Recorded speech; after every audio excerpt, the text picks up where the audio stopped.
Hello and welcome to News Central Now. I'm Darshan Usman. The top stories this hour. President Tinubu departs Abuja for Cyril Ramaphosa swearing in South Africa. Nigeria Customs beams focus on 80 private jet owners over suspected improper importation. Protests enter second day in Algeria's Erupts region over water shortage. Details of these stories and more coming up shortly. We begin the news in Nigeria, where President Bola Tinubu will today depart Lagos for Pretoria, South Africa, to attend the inauguration of President Cyril Ramaphosa. The presidential spokesman, Ajuri Ngalale, made this disclosure in a statement on Monday. Ngalale said the inauguration of Ramaphosa follows his re-election as president for a second term. He added that Tinubu will return to Nigeria after the ceremony. Ramaphosa was re-elected for a second term after his humbled ANC put together an unprecedented coalition government. The election marked a historic turning point for South Africa, ending 3 decades of dominance by the African National Congress of the late Nelson Mandela. To aviation matters, the Nigerian Airspace Management Agency has refuted claims made by journalist David Hundeyin that Nigeria's airspace is not covered by radar. NAMA clarifies that radar stations in Kano, Lagos, Abuja and Port Harcourt are fully operational and undergoing upgrades to enhance air traffic management. The agency also dismisses allegations about poor welfare for air traffic controllers, stating that their salaries and allowances are competitive. Mr. Hundeyin had told News Central in an exclusive interview that Nigeria's airspace lacks primary radar coverage. The equipment is there. It exists. The budgetary provisions for these things have been made. So it's not an issue of the Nigerian government not investing in those things. The money is there and it has been paid. So the money is there, the equipment has been bought to a large extent, and yet the coverage is not there. So you then have to ask the question to NAMA that in whose interest is it for not only the Nigerian, the primary radar coverage in Nigerian airspace to be down, which, by the way, is a large part of the reason why many transcontinental flights, especially coming from Southern Africa, instead of flying directly through Nigerian airspace, especially at night, they prefer to circumnavigate Nigeria. They prefer to go around Nigeria and pass through, Cameroon and Niger instead of passing through Nigerian airspace, which would be cheaper and more direct. The reason is that there is no primary radar coverage in Nigeria. So they're afraid that if there is an emergency or if they go down, they won't even be found. Which is, by the way, it has happened in Nigeria before where an aircraft went down and we didn't know where it was. This is a result of not having primary radar coverage. So you have to ask the MD, sorry, not the DG, the MD of the Nigerian Aerospace Management Agency, that why have these things not been put in place? And if the MD cannot give an answer to that question, then you then also have to ask the question that who is benefiting from a situation where aircraft can fly through Nigeria's airspace and we don't know who or what is on those aircraft. We can't do anything about it. We simply don't know. NAMA explains that the unidentified aircraft mentioned was known to air traffic control and that its violation was due to adverse weather.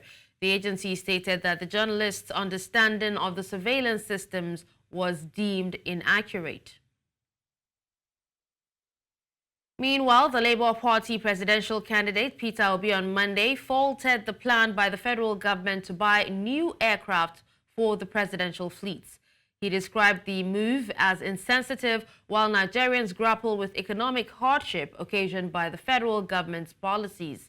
But the presidency, in a swift reaction, described Obi's comments as insensitive, wondering if he would rather have the life of the president jeopardized by flying faulty aircrafts.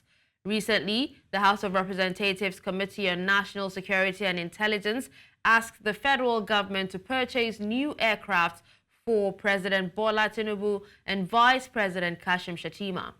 The committee's recommendation was contained in a report released after it investigated the status of the aircraft in the presidential air fleet. Let's also tell you that the Nigerian Customs Service has launched a new initiative to scrutinize the importation of private jets, focusing on those that may have been improperly imported. As part of this effort, around 80 private jet operators are required to present their aircraft import documents at the NCS headquarters in Abuja. This special verification exercise will start on Wednesday and last for 30 days.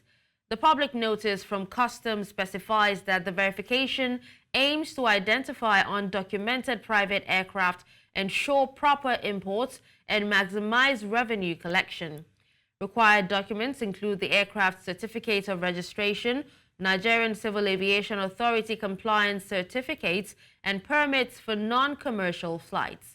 This crackdown follows a suspension of similar actions over a year ago, marking the government's renewed efforts to regulate the importation of private jets. Muslim faithfuls in Nigeria's capital Abuja came out in their numbers to mark the public holiday occasioned by the al-Kabir celebration. Many of them were seen with friends and family at several recreation parks within the city center. While some of them spoke to News Central expressing worry at the state of the economy, others say they will not allow it mar their celebration.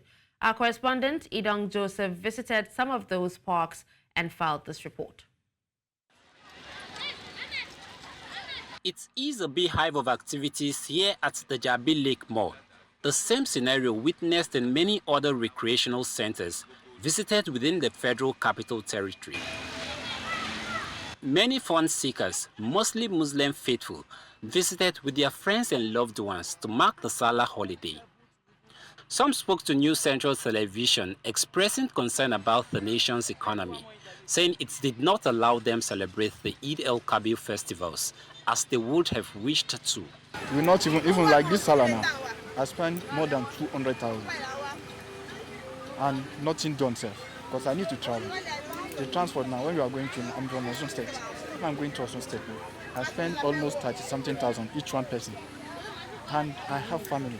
God grace, everybody is surviving the economy. Everybody is surviving, and a lot of people are managing their life with the current situation in Nigeria. But alhamdulillah, we are here. We are still celebrating, and we're still going to celebrate continuously. You have to keep your family happy despite what is going on. But no matter what, in your own little way, you have to do your own thing in your own little way, just to make sure that the family is still going on well, they are happy. Some revealed the significance of the celebration to the life of every Muslim, while others expressed worry that government officials were not willing to offer the same sacrifice they are demanding from citizens. That's what Yoruba people are saying. They are saying that Bamu Bamu Numuyo. That's to say you, me, I'm Bellevue. I didn't know if someone is hungry. That's our government. But let's just thank God. No government have been sincere to the masses. No government in Nigeria, or we can say that the early generation, when the government started, when the democracy started in Nigeria. They just keep telling us that we should have faith, keep believing that it is just for a short moment. So we have to keep believing, keep praying, because we cannot do anything about it. Although the economic situation in Nigeria affected the Salah celebration, these Nigerians at the Jabi Lake still find a way to put a smile on the faces of their families and loved ones. A show of resilience and endurance even in the face of scarce resources. In Abuja for News Central, I am Idong Joseph. The labor matters now. A recent research shows Nigerian minimum wage earners now need at least 104,400 naira monthly to match the purchasing power that 30,000 naira provided when it was set in April 2019. This means workers require an extra 74,400 naira to maintain their welfare and dignity. Due to inflation rising, food and fuel prices, and currency depreciation, the current minimum wage has lost its value. To to restore the 2019 purchasing power wages must nearly triple. Now, research shows that without a nearly 200% pay raise, public and private sector workers will continue to fall below the poverty line.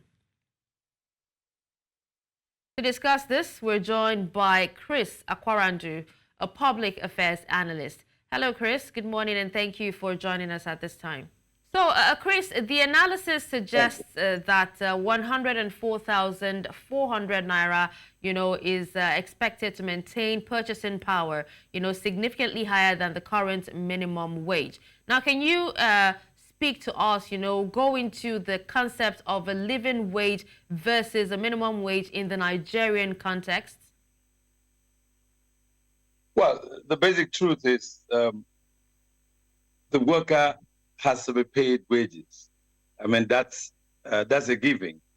Secondly, statutorily, we should review worker salaries every 5 years. So that is what is being done now. But I don't want to get into the argument of a foreign newspaper making commentaries regarding minimum wage. There are some basic things we need to look at. One, how many people are employed by the governments, federal and state governments? It might interest you to know that is this about 3.5% of the population. And at least 87% of the population are involved in the informal sector. And this will also have to earn their wages. So it's very important that when you're negotiating, you think of what is your GDP? How much do you earn in terms of dollar compared to your currency? So what was the inflation rate before the negotiation? What is the inflation rate now? Of course, the inflation rate is about 33% plus or minus. So in the end, government is proposing about 62,000, and labor is talking about hundreds of thousands. Now, it should also interest us to note that minimum wage means that the lowest rung of the ladder, that is, probably your cleaners and messengers, on grade level 1, step 1, will earn that amount of money.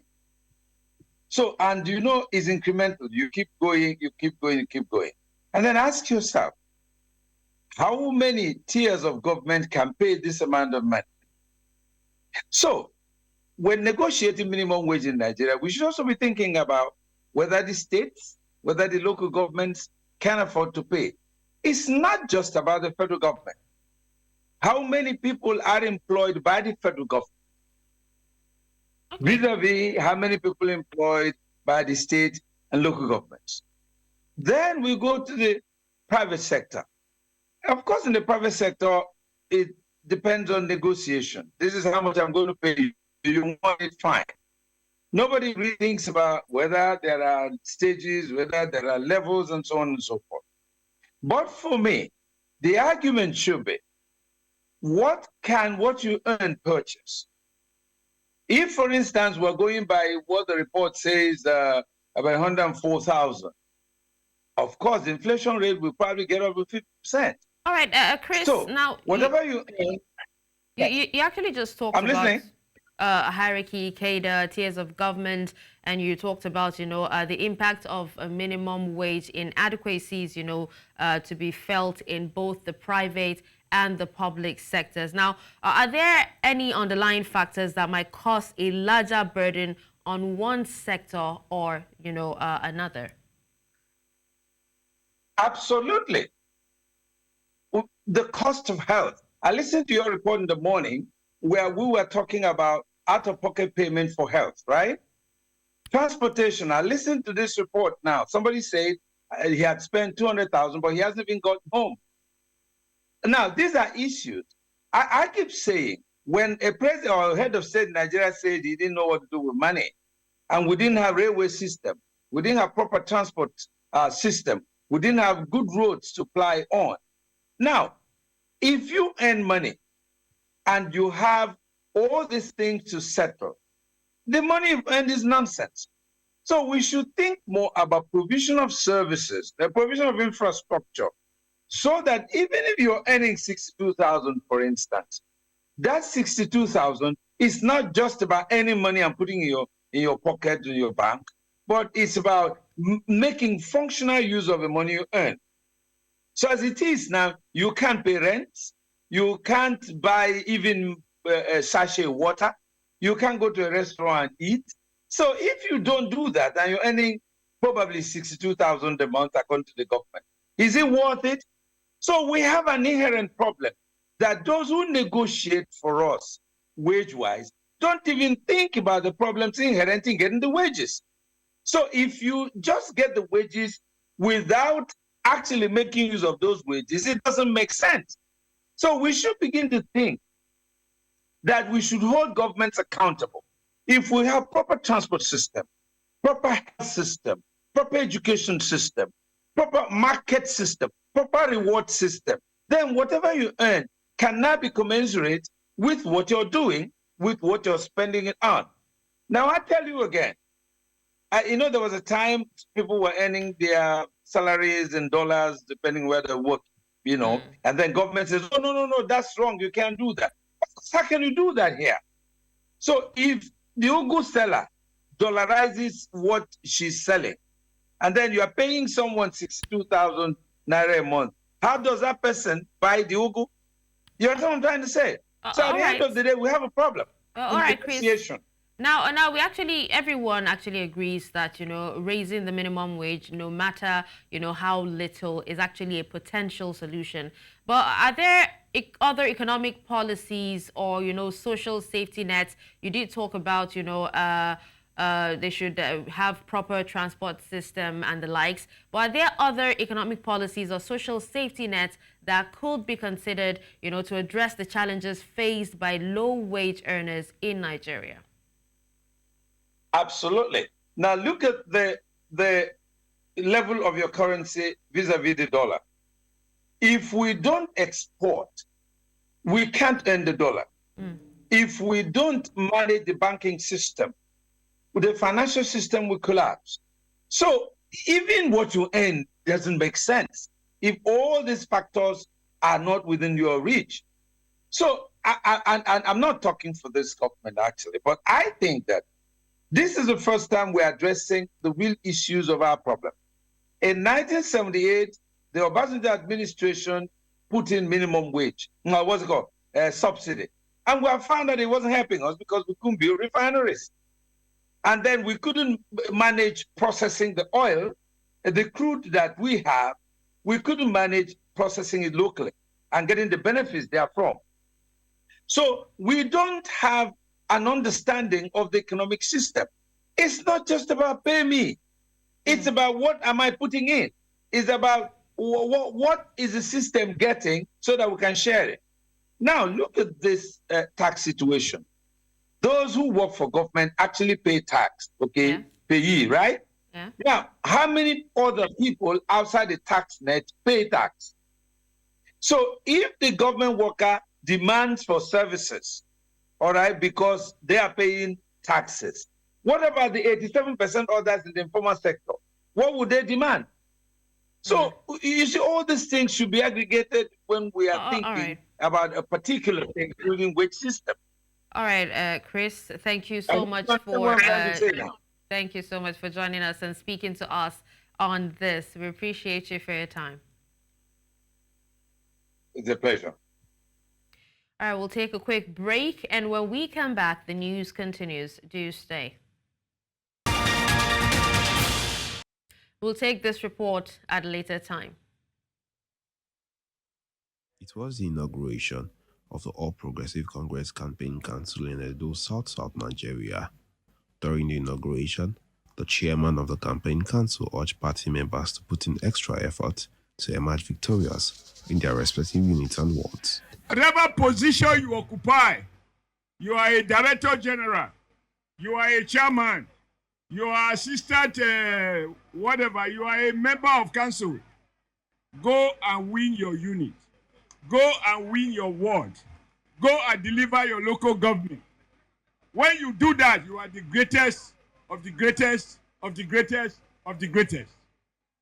So I need all our people to understand that all of us are canvassers, because we want to win this election democratically. No mago-mago, no wuru-wuru, no violence. We campaign for peaceful change of government. That is what democracy is about. The Director General of the Campaign Council also urged party members to resolve their differences and work for the party's victory. Whether your name is there or not, you are a member of the Campaign Council.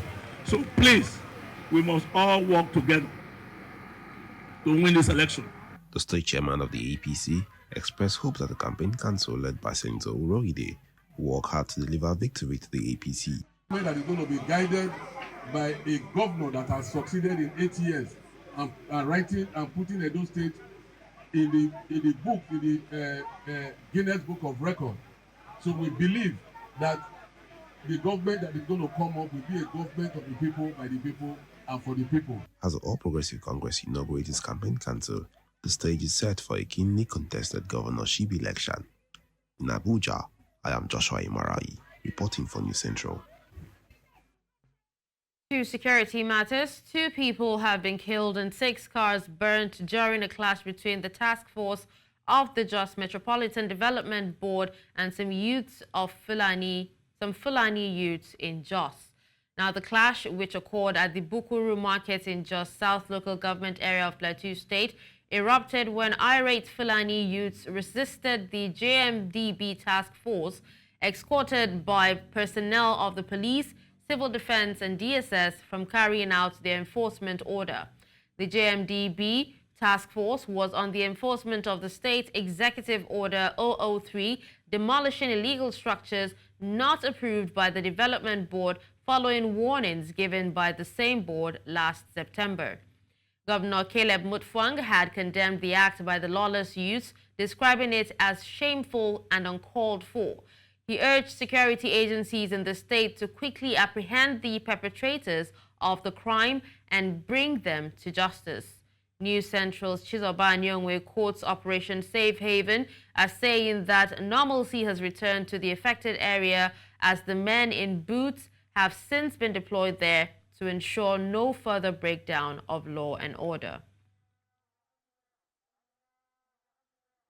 Troops of Operation Safe Haven have been commended for their resilience in their theaters of operation in the course of safeguarding lives and property within Plateau State. The commendation was given by the Chief of Army Staff, Lieutenant General Taurid Lagbaja, during his al-Kabir luncheon with troops of 3 Division and Operation Safe Haven in Jos. News Central's Chizoba Nyongwe was there and now reports.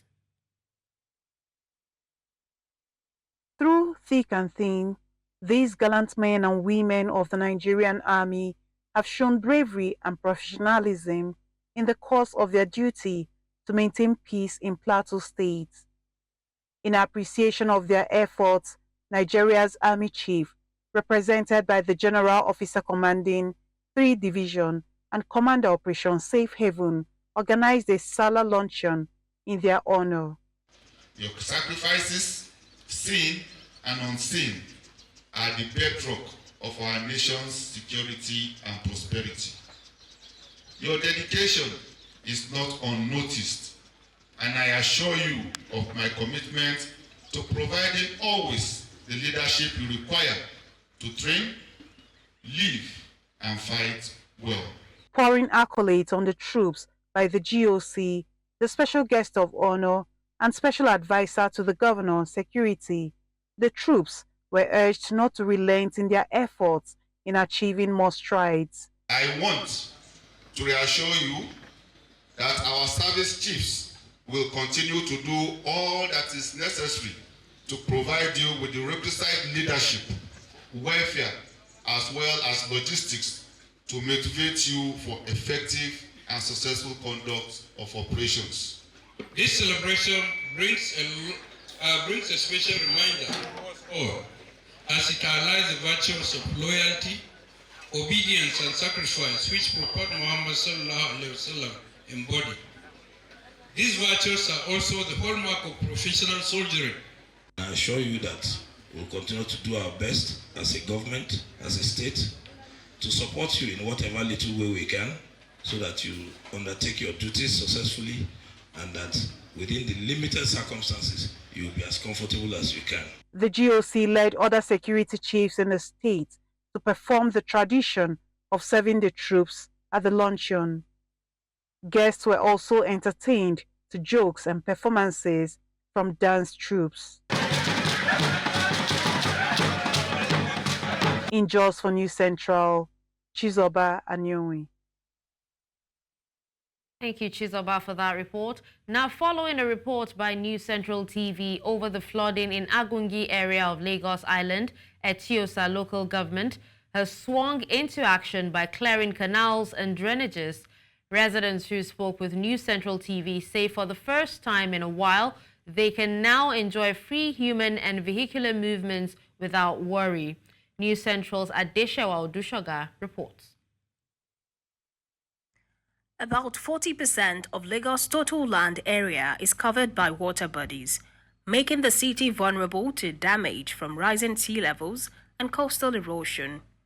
One of the local governments that suffers most from these floods is the Etiosa local government, which ironically occupies the most luxurious sides of Lagos. For some, the nightmares of floods are only witnessed when it rains, but for residents in Agungi, the roads are never dry. The constant dilapidated street prompted a visit by News Central TV.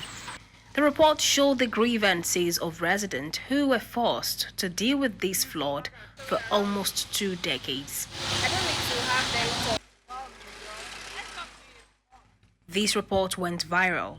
It called the attention of the authorities at the local government level, who immediately swung into action.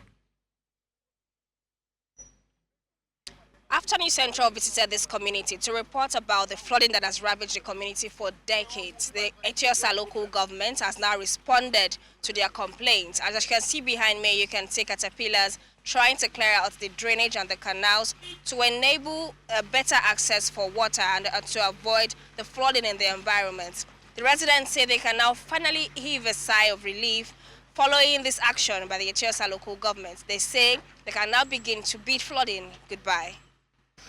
Everywhere, the pipe mouth was blocked. So water could not find its way, and all that. So it was the excavator that we brought here that opened the channel. And you can see that it's flowing into the canal there. When cleared, the drainages and canals are expected to make way for the water clogged on the roads and reduce flooding even during the rainy season. The local government authorities have now called for cooperation with the resident. The usage of water by which they have there is more than the drainage they have there. So as a result of that, it overflows on the road, and this is a road that is constructed by Lagos State government. If you look at it, it is a road from Agungi down to Algerian. The drainage there is very, very tiny. And you see, people also, like what I said earlier on, they have to desist from some of this act of blocking the drainage because of your construction and everything. Some will just come and tip sand, tip granite into it. Any time of rain, we always suffer this thing. But I believe on one thing. If we didn't bring anything like swamp bunk inside this canal, the water will not be able to move very well. Residents in the area expressed relief at the government's response after years of complaints. I've always wanted them to work on this road. It has always been a problem.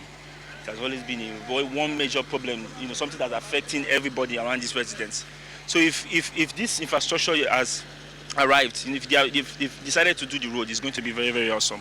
The state government have since commenced clearing of drainage across the state, warning against indiscriminate dumping of waste into the water. In Lagos, for News Central, Adeshawa Odushoga. Nigeria was one of the first countries in Africa to take decisive measures against trafficking in persons. It was the first to enact anti-trafficking legislation in 2003 and the first to establish a specialized law enforcement anti-trafficking agency the National Agency for the Prohibition of Trafficking in Persons, NAPTIP. It was also the first country on the continent to record successful anti-trafficking prosecutions with 510 convictions to date. But however, the challenge of trafficking lingers. News Central's Bettina Ngweli reports. Abidjan, the largest city and the commercial capital of Côte d'Ivoire. Originally a small fishing village on the Atlantic Ocean, Abidjan is the sixth most populous city on the African continent and a strategic seaport serving landlocked West African countries. While many migrants from other West African nations may have found fortune and a better life far from home in Abidjan, quite a number of Nigerians, lured by promises of prosperity, flocked to the city only to find themselves ensnared in the dark web of human trafficking. They called me on Facebook. They said they have an opportunity and I should come, that it's a factory work. So that's why I got my... Abidjan, the largest city and the commercial capital of Côte d'Ivoire. Originally a small fishing village on the Atlantic Ocean, Abidjan is the sixth most populous city on the African continent and a strategic seaport serving landlocked West African countries. While many migrants from other West African nations may have found fortune and a better life far from home in Abidjan, quite a number of Nigerians, lured by promises of prosperity, flocked to the city only to find themselves ensnared in the dark web of human trafficking. They called me on Facebook. They said they have an opportunity and I should come, that it's a factory work. So that's why I got myself here. I paid 1.2 million. Amongst them, there are whispers of another disturbing trap. The QNet scam, a sinister network preying on the vulnerable via social media, promising riches through deceitful schemes.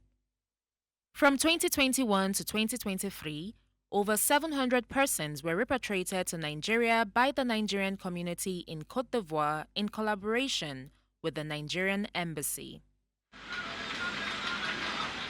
These efforts seem insufficient to stem what has been a rising tide, as the Nigerian community in Abidjan are mostly overwhelmed by the surge.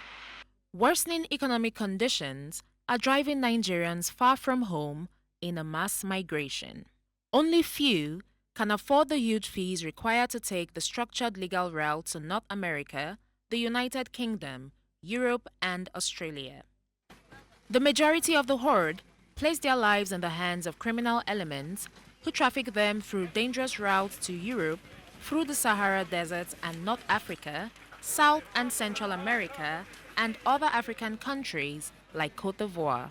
With the help of Nigerian embassy and help of Nigerian community, from 2021 May 29 till 31st of December 2023, we have helped in rescuing about 730 young Nigerian girls back to Nigeria.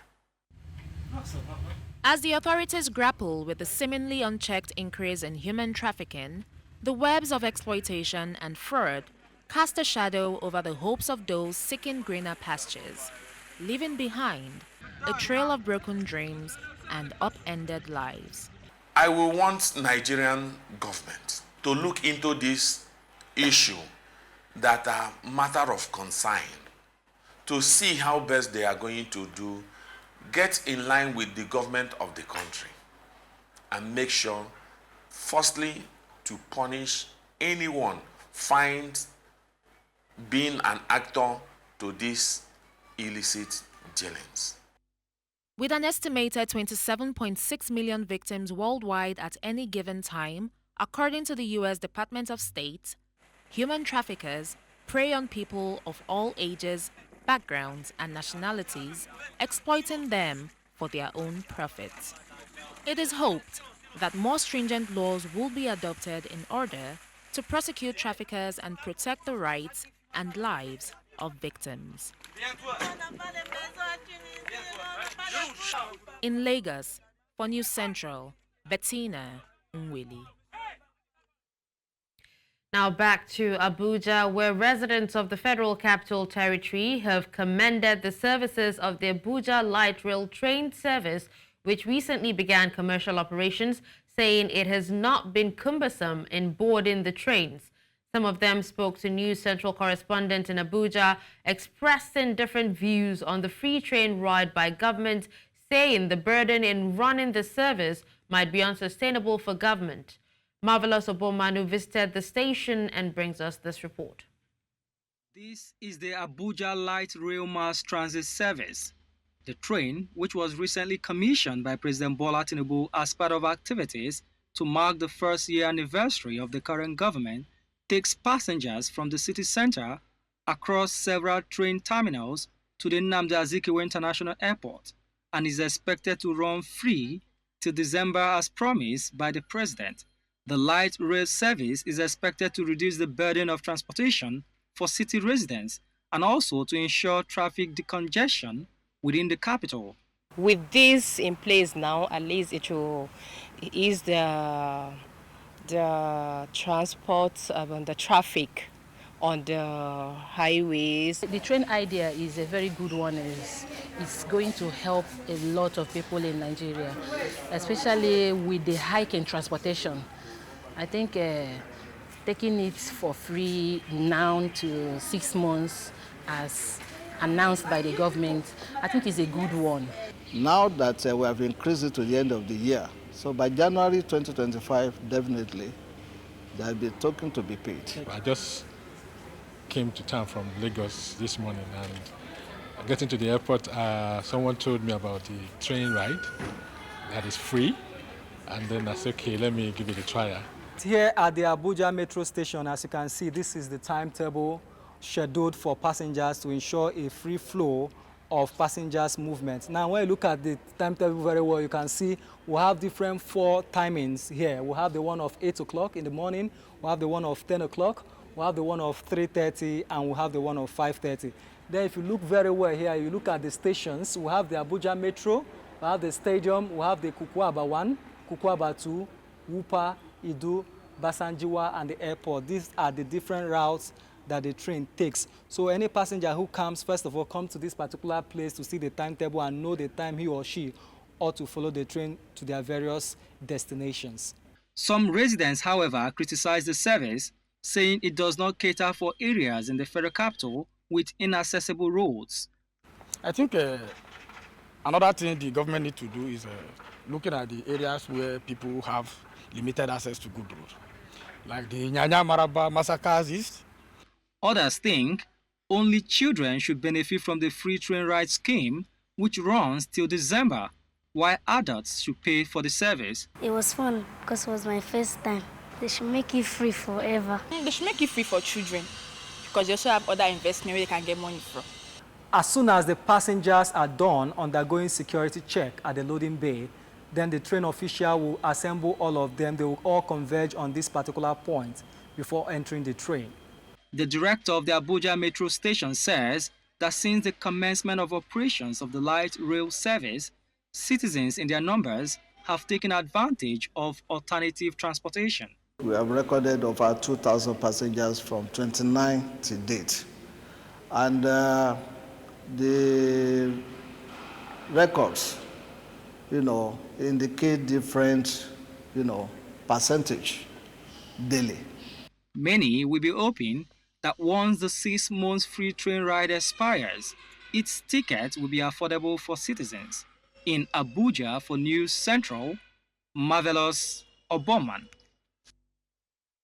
Coming up after the break, protest enters second day in Algeria's Erupts region over water shortage. We'll bring you details later.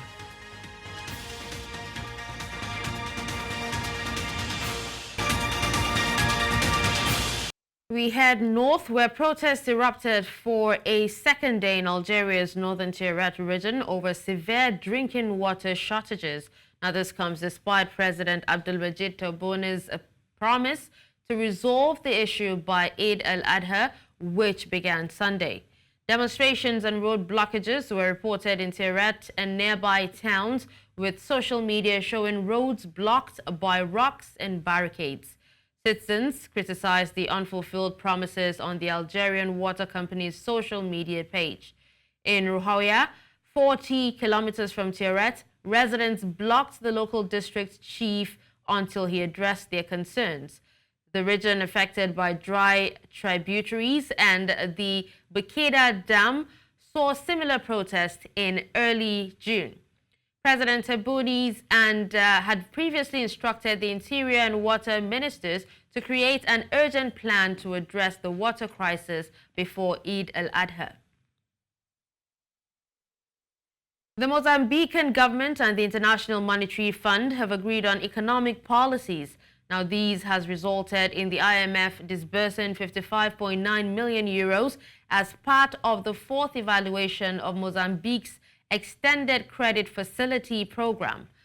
A statement from Mozambique's Ministry of Economy and Finances detailed the technical agreement reached, which will grant Mozambique immediate access to funds upon IMF board approval. This follows the third appraisal in January, which released a $60.7 million tranche, bringing total disbursements under the ECF to around $273 million.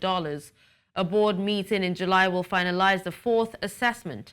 The IMF projects Mozambique's economic growth at 4.3% in 2024, with GDP growth outside the mining sector expected to rise from 2.2% in 2023 to 3.5% in 2024, despite restrictive financial conditions.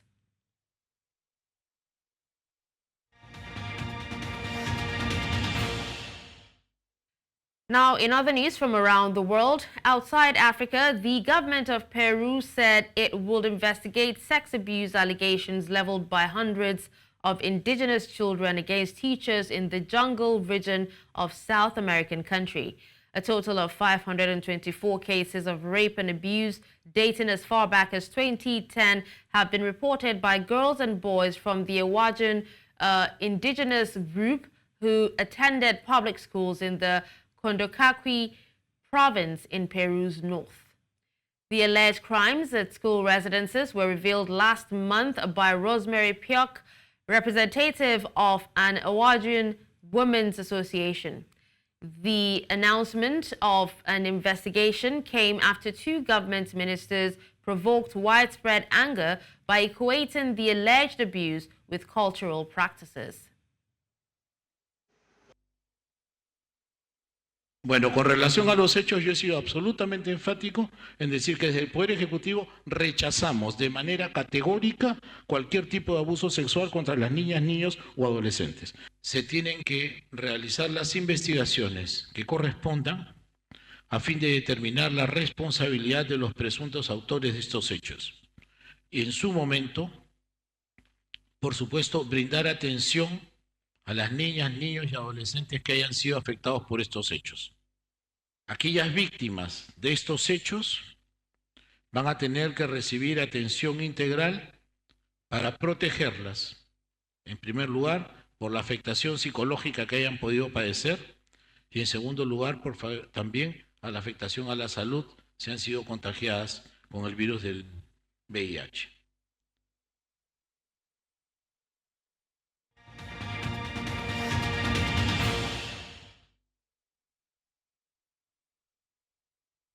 Now, in the world of sports, Nigeria Premier Football League club Rangers have begun plans for a successful continental outing next season.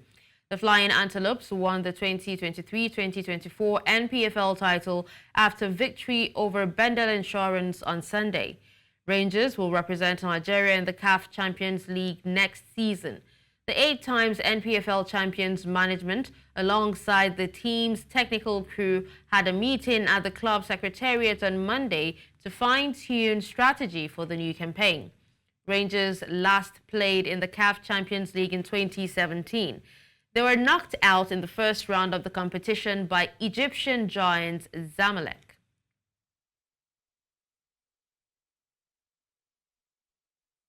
We had our technical and scouting briefing ahead of the CAF Champions League. We have already the template for the CAF club licensing. We already have players penciled down from around Africa that we would like to invite to beef up our team. We don't just want to go far, that's the normal semantics. We will try to go far. The Boston Celtics secured a record 18th championship as they beat the Dallas Mavericks 106-88 to complete a 4-1 series victory in the NBA Finals. Celtics' Jaylen Brown was named most valuable player after a strong defensive display against Dallas' Luka Doncic, the regular season top scorer. Dallas had kept alive their title hopes with a 122-84 win on Friday to deny the Celtics a clean sweep in the best-of-7 championship series. But in front of their home fans in Boston, the top seeds were inspired by victory by Jason Tatum's 31-point performance. The championship win was the Celtics' first in 16 years and moves them one clear of the Los Angeles Lakers, who have won 17 in the record books. And that's all at this hour. But before we go, let's take another look at some of our top stories. We told you that President Tinubu departs Abuja for Cyril Ramaphosa's swearing in South Africa.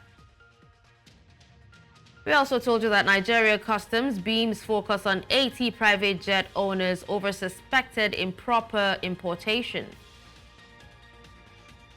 Finally, you heard that protests enter second day in Algeria's Erupts region over water shortage. Send your eyewitness report to the WhatsApp number on the screen. Do follow us on social media. We are at News Central TV. You can watch News Central live on DSTV channel 422, Star Times channel 274, Avo TV, and YouTube.